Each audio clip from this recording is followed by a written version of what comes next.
नमस्कार। बहुत बहुत स्वागत है आपका लाइट ऑफ स्टडी नामक चैनल पर। 2 दिन पूर्व मैंने आपके समक्ष सब्सिडरी अलायंस या कहें तो सहायक संधि की एक ट्रिक पेश की थी और इसके संदर्भ में मैंने लॉर्ड वेलेजली से संबंधित जितने भी जो 1798 से लेकर 1805 ईस्वी तक उसके जो कार्य रहे थे उन सबका वर्णन मैंने आपके समक्ष पेश किया था। जैसे चतुर्थ मैसूर युद्ध, सहायक संधियां, ये जितने भी क्रियाकलाप उसने अपने शासनकाल में 7 से 8 वर्षों में किए थे वो मैंने आप सबके समक्ष पेश किए थे। आज मैं आप सभी के समक्ष इसी से मिलता जुलता क्वेश्चन एक ला रहा हूं। उसका नाम है हड़प नीति का सिद्धांत। हड़प नीति बोले या इंग्लिश में बोले डॉक्ट्रिन ऑफ लैप्स। हड़प नीति, इसे व्यपगत का सिद्धांत भी बोला जाता है। वैसे इसका जो हिंदी में नाम हड़प नीति और इसे इंग्लिश में डॉक्ट्रिन ऑफ लैप्स के नाम से जाना जाता है। डॉक्ट्रिन ऑफ लैप्स के नाम से मशहूर है ये वर्ड, याद रखिए, हड़प नीति।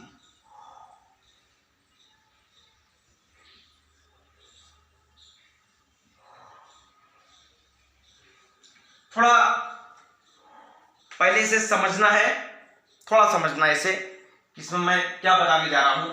वैसे जैसे सहायक संधि के बारे में मैंने आपको बताया था कि सहायक संधि का सूक्ष्म स्तर पर जो प्रयोग किया था वो फ्रांसीसी डुप्ले ने किया था। फ्रांसीसी व्यापारी डुप्ले, जोसेफ फ्रांसीसी डुप्ले ने इसका सूक्ष्म स्तर पर प्रयोग किया था। इसकी सारी नीतियां डुप्ले ने बनाई थी, लेकिन 1854 ईस्वी में जब ये नीतियां बना रहा था तत्काल इसे इंग्लैंड वापस बुला लिया गया। ईस्ट इंडिया कंपनी ने इसे इसे फ्रांस वापस बुला लिया गया। मैं डुप्ले की बात कर रहा हूं, डुप्ले फ्रांस का व्यापारी था, ना कि इंग्लैंड का। तो डुप्ले को उसी समय फ्रांस वापस बुला लिया गया क्योंकि कर्नाटक का बैटल चल रहा था उस समय फ्रांस और आपके अंग्रेजों के बीच। उसी समय डुप्ले को फ्रांस वापस बुलाया गया। फिर इसे भुनाया किससे, इसका व्यापक स्तर पर जो प्रचार किया था, मैं सहायक संधि की बात कर रहा हूं, वो किया था लॉर्ड वेलेजली ने।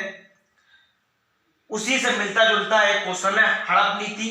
बस समझना यह है कि सहायक संधि 1798 ईस्वी में चर्चा में आया। उससे पहले 1753 ईस्वी में डुप्ले ने इसका प्रयोग किया था, लेकिन वो पूर्ण रूप से इसका प्रयोग नहीं कर पाया।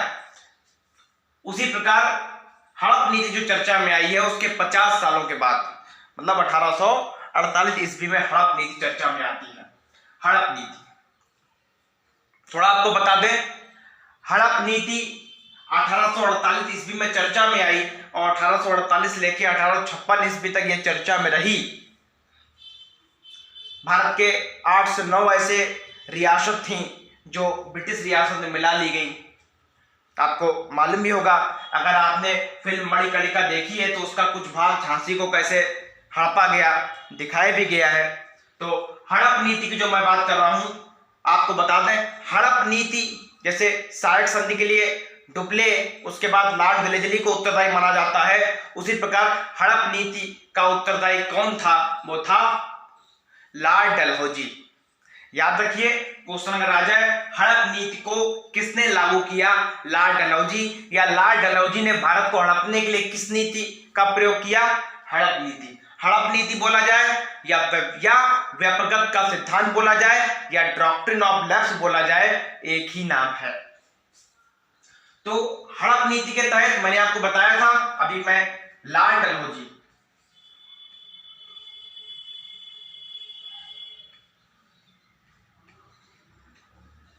लॉर्ड डलहौजी, ये 1848 से लेके 1856 ईस्वी तक, 1848 से लेके 1856 ईस्वी तक ये जो है भारत का गवर्नर जनरल बना था। ये 1848-56 ईस्वी तक। आपको बता दें 1857 ईस्वी की क्रांति का एक कारण ये भी बहुत बड़ा था, हड़प नीति। हड़प नीति भी 1857 ईस्वी की क्रांति का एक बहुत बड़ा कारण था। सहायक संधि उसके हड़प नीति, यही सब 1857 ईस्वी के मुख्य कारण है, जो ये भी हम नोट कर सकते हैं कि कभी कभी पूछ दिया था 1857 ईस्वी का, कभी सब्जेक्टिव पेपर होता है या कोई मेंस एग्जाम देते हैं तो उसमें ये सब आ जाता है। तो याद रखिए, लॉर्ड डलहौजी का शासनकाल 1848 से 1856 ईस्वी तक रहा। इसने एक प्लान बनाया कि अगर किसी राजा का पुत्र नहीं होता है, वास्तव में अगर समझा जाए कि हड़प नीति है क्या, थोड़ा समझ लीजिए। हड़प नीति के अंतर्गत ये है कि अगर किसी राजा के पुत्र नहीं होते हैं या किसी राजा के बिना पुत्र की मृत्यु हो जाती है, तो यदि संबंधित राजा का जो राज्य होता है वो किसी पुत्र को गोद लेता है, अडॉप्ट लेता है, तो उसका लगभग पूरा राज्य, वैसे कहीं कहीं आधा राज्य भी, मैंने कक्षा 8 में जब ये क्वेश्चन पढ़ा था, मुझे आज याद है कहीं ना कहीं, तब उसमें आधा राज्य लिखा था, लेकिन कहीं कहीं पूरा राज्य भी लिखा रहता है। लेकिन आप यही समझ लीजिए कि अगर कोई राजा का पुत्र नहीं होता है, उस दशा में यदि वो किसी दूसरे पुत्र को गोद लेता है, केवल पुत्र की बात हो रही, पुत्री की बात नहीं हो रही है, तो उसका राज्य ब्रिटिश साम्राज्य में मिला लिया जाएगा। यही हड़प नीति का उसका प्लान था जो लॉर्ड डलहौजी ने बनाया था, क्योंकि अंग्रेजों का एक ही उद्देश्य रहा है कि जितने भी भारत की जमीन है, जितने भी भारत के रियासत हैं, उन्हें अपने कब्जे में कर लेना। तो यही हड़प नीति है। क्वेश्चन पूछा किस तरह जाता है, जैसे मैंने आपको सहायक संधि में बताया था, सहायक संधि का पहला शिकार कौन हुआ? हैदराबाद। सहायक संधि का पहला शिकार कौन हुआ? हैदराबाद, मैंने आपको बताया था। तो उसी प्रकार से ये थोड़ा समझते हैं इसे। इसकी भी एक थोड़ी ट्रिक है, उस समय मैंने ट्रिक बताई थी, मैं आपको पुनः दोहराता हूं कि ये जरूरी नहीं है कि हम ट्रिक के ही माध्यम से कोई चीज पढ़ें। हम किसी भी प्रकार से क्वेश्चन को पढ़ सकते हैं। अगर ट्रिक ना समझ में आए तो आप डायरेक्ट क्वेश्चन रट भी सकते हैं। नॉर्मली एग्जाम में क्वेश्चन पूछा जाएगा पहला और अंतिम कौन था या झांसी संबंधी पूछ दिया जाएगा, लेकिन जो बड़े एग्जाम जितने होते हैं जिसमें जीएस ज्यादा होती है, 100 से 150 नंबर की जीएस पूछे जाते हैं, उसमें क्रम भी पूछ देते हैं, पहला कौन, दूसरा कौन, तीसरा कौन, चौथा कौन। तो यही थोड़ा हम लोग को देखना है और इसे समझना है। इसकी ट्रिक जो है वो है, ध्यान से देखिए, सजय सब उझाना। सजय सब उझाना, सजय सब उझाना। उसकी सहायक संधि की मैंने ट्रिक बताई थी, हम तो अब पेशवा सींच करेंगे, मैंने आपको उस समय बताया भी था। उसी प्रकार हड़प नीति की ट्रिक है सजय सब उझाना। मैं अपनी बात पुनः दोहराना चाहता हूं, अगर आपको ट्रिक समझ ना आए या कुछ भी हो तो हम लोग डायरेक्ट क्वेश्चन को रट भी सकते हैं, समझ भी सकते हैं, लेकिन अगर क्रमबद्ध पूछा जाएगा तो थोड़ा ट्रिक जरूरी हो जाता है, वरना अपना एक्सपीरियंस से अगर आप रट सकते हैं तो क्वेश्चन को रट भी लीजिए। पहला नाम है सा, पहला क्या नाम है? सा। सजय सब उझाना, सजय सब उझाना, पहला नाम क्या है? पहला नाम क्या है? सा। तो पहले लिखते हैं सा। सजय में पहला है सा, सतारा। पहले ही क्वेश्चन जो मैं आपको बता रहा हूं, ये 2016 यूपीपीसीएस में पूछा गया था कि लॉर्ड डलहौजी के व्यक्तिगत नीति या हड़प नीति के अंतर्गत पहला कौन सा राज्य था जो हड़प लिया गया था? उसका आंसर था सतारा। लॉर्ड डलहौजी की व्यक्तिगत नीति के अंतर्गत पहला हड़पा जाने वाला राज्य कौन सा बना? सतारा। ये कब हड़पा गया? 1848 ईस्वी में। 1848 ईस्वी में। डेट हमें ना याद करते हुए मैं डेट थोड़ा लिख देता हूं। डेट नहीं हमें याद करनी है, हमें केवल पहला राज्य याद रखना है। सबसे पहले कौन हड़पा गया? 4 ऑप्शन होंगे, सतारा, नागपुर, संबलपुर, झांसी। तो हमें सतारा पर टिक करना है अगर पहला वर्ड आ जाता है। सा से सतारा। अब बात, सतारा कहां है इस समय? महाराष्ट्र में। लगभग आप सब जानते भी होंगे सतारा कहां है? महाराष्ट्र में। दूसरा वर्ड है जय। जय, दूसरा वर्ड क्या है आपका? जय। जय से जयपुर। जय से दूसरा राज्य, लॉर्ड डलहौजी की व्यक्तिगत नीति के अंतर्गत दूसरा हड़पा जाने वाला राज्य कौन सा बना? जयपुर। जयपुर। जयपुर। ये 1849 ईस्वी में हड़पा गया। हमें डेट केवल पहले की याद रखनी है, पहले की डेट याद रखनी है और झांसी की डेट याद रखनी है। तो अंतिम जो हड़पा गया उसकी डेट याद रखनी है। अंतिम वाला भी मैं आपको बता दूंगा। अवध के बारे में मैंने आपको शायद वीडियो में बताया भी था जब पेट का एग्जाम होने को था, उसके 2 से 3 दिन पहले। ये क्वेश्चन इंपॉर्टेंट है और महिंद्रा एकेडमी में मैंने अवध के बारे में जिक्र किया था। आज मैं थोड़ा और डिटेल बताऊंगा। दूसरा है आपका जयपुर। सा से सजय हो गया, सा से आपका हो गया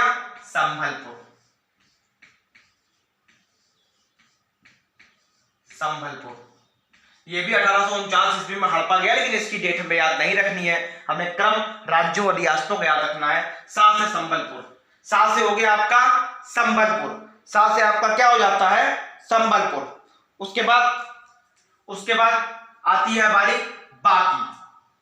बा से बघाट, बा से बघाट, बा से क्या हो गया बघाट।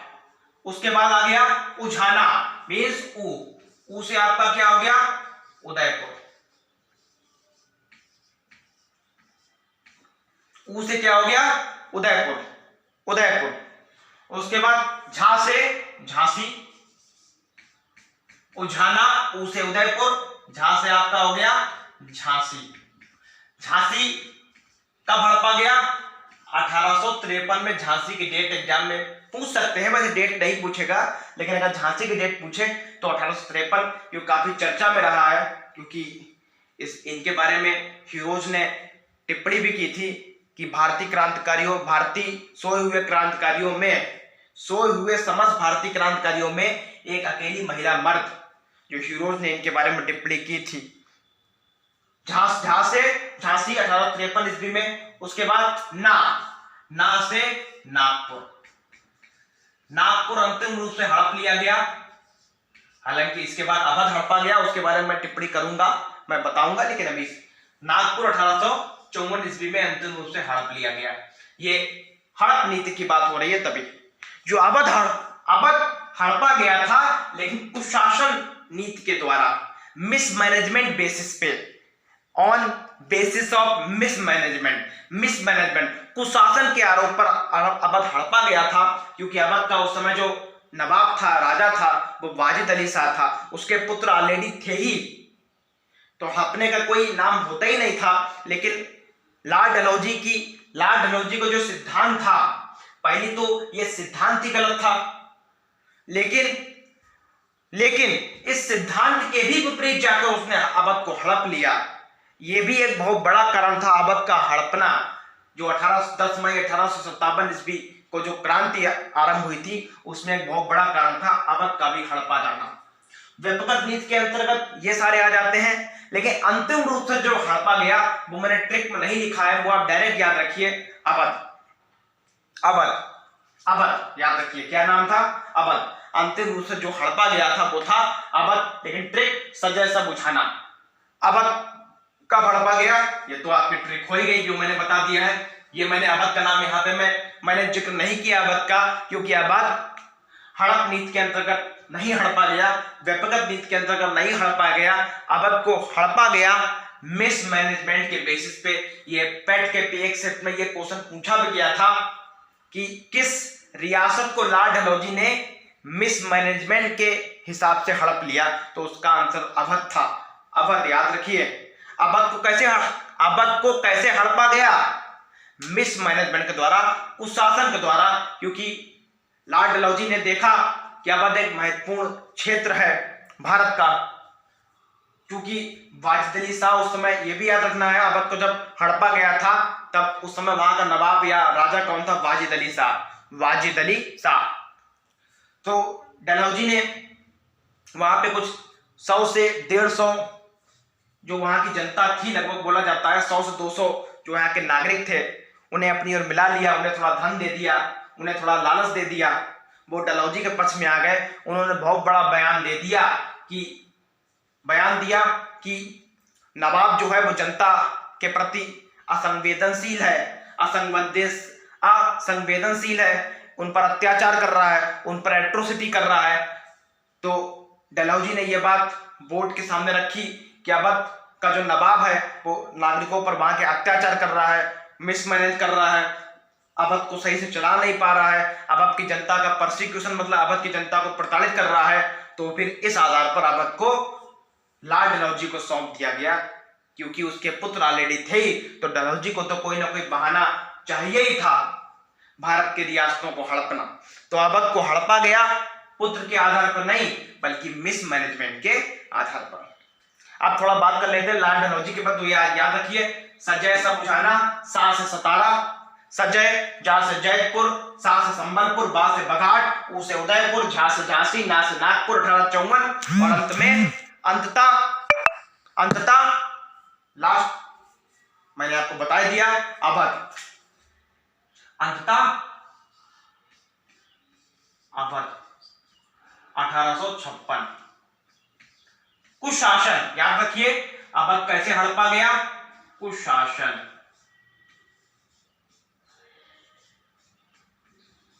कुशासन के आरोप में अवध को हड़प लिया गया।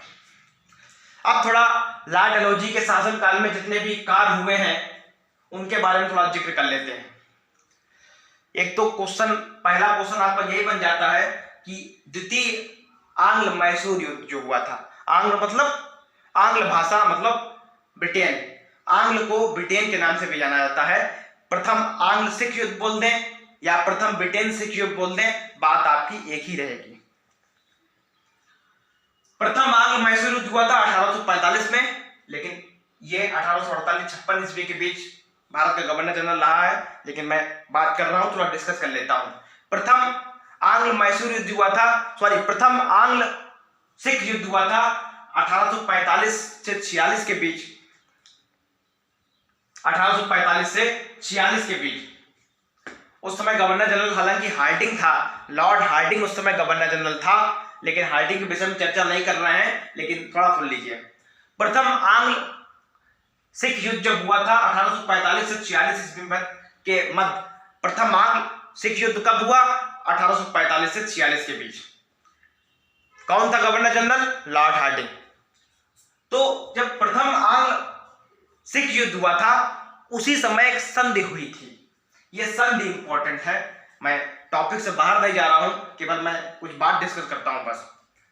एक संधि हुई थी प्रथम आंग्ल मैसूर, जब कोई लड़ाई किसी पक्ष में लड़ाइयां होती हैं तब उस लड़ाई को खत्म करने के लिए भी एक संधि होती है। शिमला समझौता भारत पाकिस्तान का करवाया था रूस ने, मालूम होगा आपको।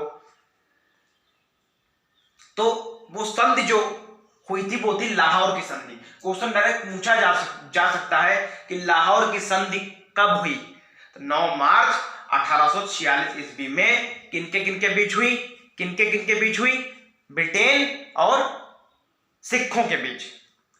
लाहौर संधि का संबंध किससे है, तो दो ऑप्शन अगर होंगे तो ब्रिटेन या आंग्ल, कुछ भी बोल दे, या ब्रिटेन और सिख के बीच। कब हुई लाहौर की संधि, कब हुई आपकी, 9 मार्च 1846 ईस्वी में। ये डेट आपको लाहौर संधि की रट लेनी है, क्योंकि एक एग्जाम में पूछी भी जा चुकी है। 9 मार्च नहीं तो 1846 हमें तो पढ़ना ही है।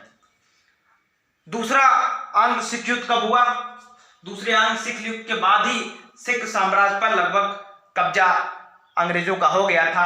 दूसरा आंग्ल सिख युद्ध हुआ था 1848 से 49 के बीच हुआ था, लगभग 1 साल।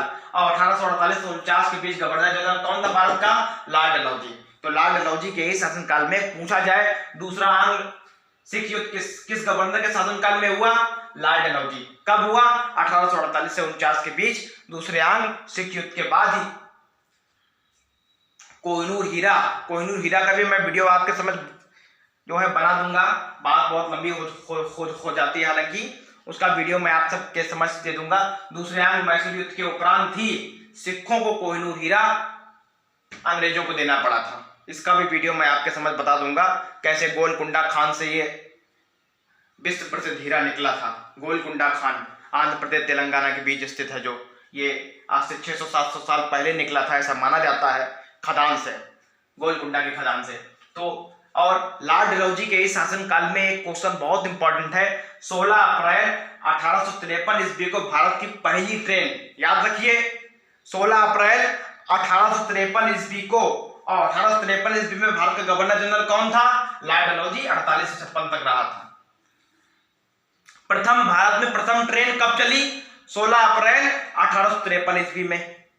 किस गवर्नर के शासनकाल में चली? लॉर्ड डलहौजी के शासनकाल में चली। कहां से कहां तक चली? क्वेश्चन ये भी पूछा जा चुका है। मुंबई से थाने के बीच, जो कि महाराष्ट्र में स्थित है वर्तमान में, मुंबई और थाने दोनों। पहली ट्रेन कब चली? 16 अप्रैल 1853 ईस्वी में लॉर्ड डलहौजी के शासनकाल में भारत की प्रथम ट्रेन मुंबई से थाने चली। इसमें उस समय 3 इंजन के डिब्बे मौजूद थे। 3 इंजन के डिब्बे ही उस समय मौजूद थे। जब ये चली थी तब इसमें केवल 3 इंजन थे।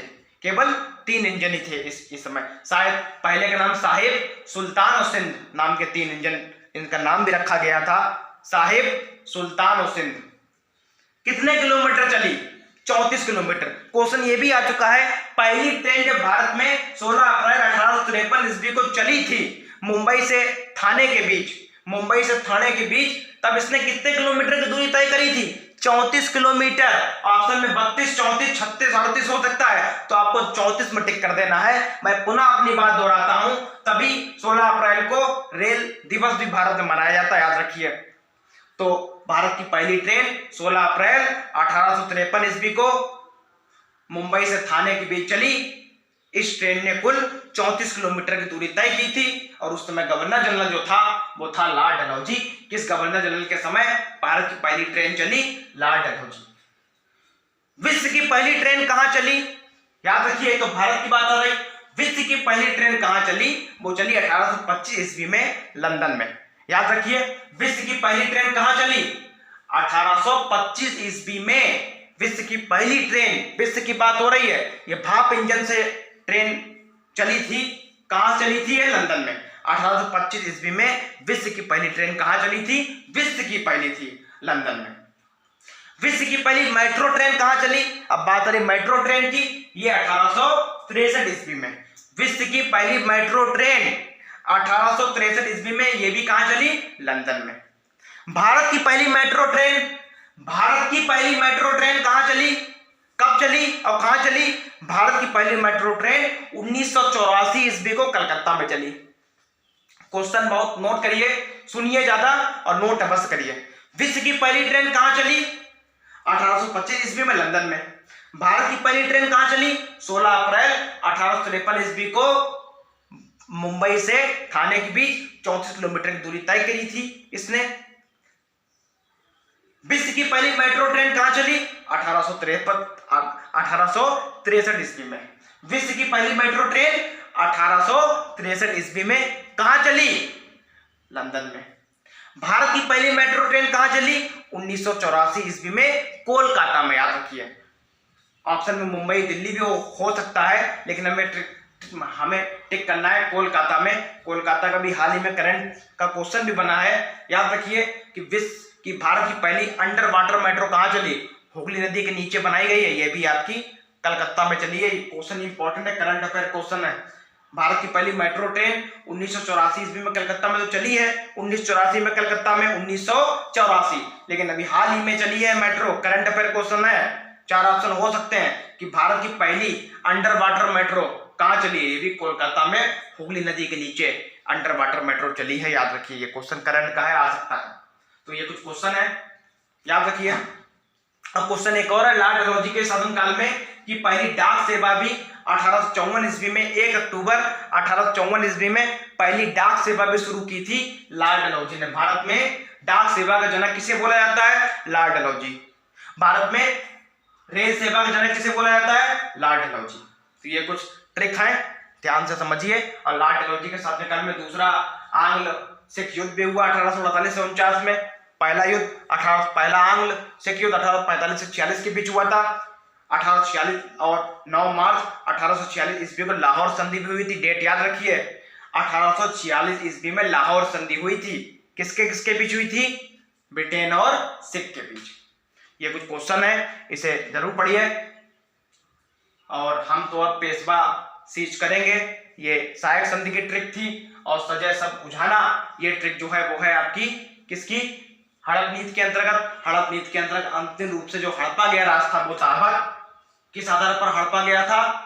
मिसमैनेजमेंट के अकॉर्ड के कुशासन के बेसिस पे से हड़प लिया गया। तो मैंने नीचे लिख भी दिया है, याद रखिए। पहला राज्य कौन सा हड़पा गया था? सतारा 1848 में। यूपीपीसी 2016 में पूछा भी गया था सतारा। झांसी 1853 ईस्वी में हड़पा गया। मालूम होगा दलपत राव की जब मृत्यु हो जाती है, उन्हें जब जहर सदाशिव राव भाऊ के द्वारा दे दिया जाता है, तब रानी लक्ष्मीबाई ने दामोदर नाम के छोटे से बालक को गोद लेता है, तब उनके भी राज को हड़प लिया गया था। तो इसी से प्रसन्न होके याद रखिए, क्वेश्चन डायरेक्ट एग्जाम में पूछा जा सकता है कि किस गवर्नर की किसने रानी लक्ष्मीबाई को मर्द बोला था? तो जनरल ह्यूरोज। मैं उस ह्यूरोज की बात नहीं कर रहा हूं जिसको मंगल पांडे ने 29 मार्च को गोली मारी थी, 29 मार्च 1857 ईस्वी की। मैं उस ह्यूरोज की बात कर रहा हूं जिसने झांसी के विद्रोह को दबाया था। ये कुछ क्वेश्चन है, ये नोट कर लीजिए, स्क्रीनशॉट ले लीजिए। ये ट्रिक बहुत इंपॉर्टेंट है। सहायक संधि, हड़प नीति, दोनों का एक ही उद्देश्य रहा कि भारत के राज्यों को हड़पना। हम तो अब पेशवा सीज करेंगे, ये सहायक संधि की ट्रिक है। और सजय सब बुझाना ये व्यपगत या हड़प नीति की ये क्या है? नीतियां हैं। लाल डलहौजी इसका उत्तरदायी था। बहुत बहुत धन्यवाद। जय हिंद, जय भारत। नोट करिए और स्क्रीनशॉट ले लीजिए। ना समझ में आए तो कमेंट कर दीजिए। सतारा, जयपुर, संबलपुर, बघाट, उदयपुर, झांसी, नागपुर, अंत में अवध कुशासन के आधार पर 1856 ईस्वी में। बहुत बहुत धन्यवाद। जय हिंद।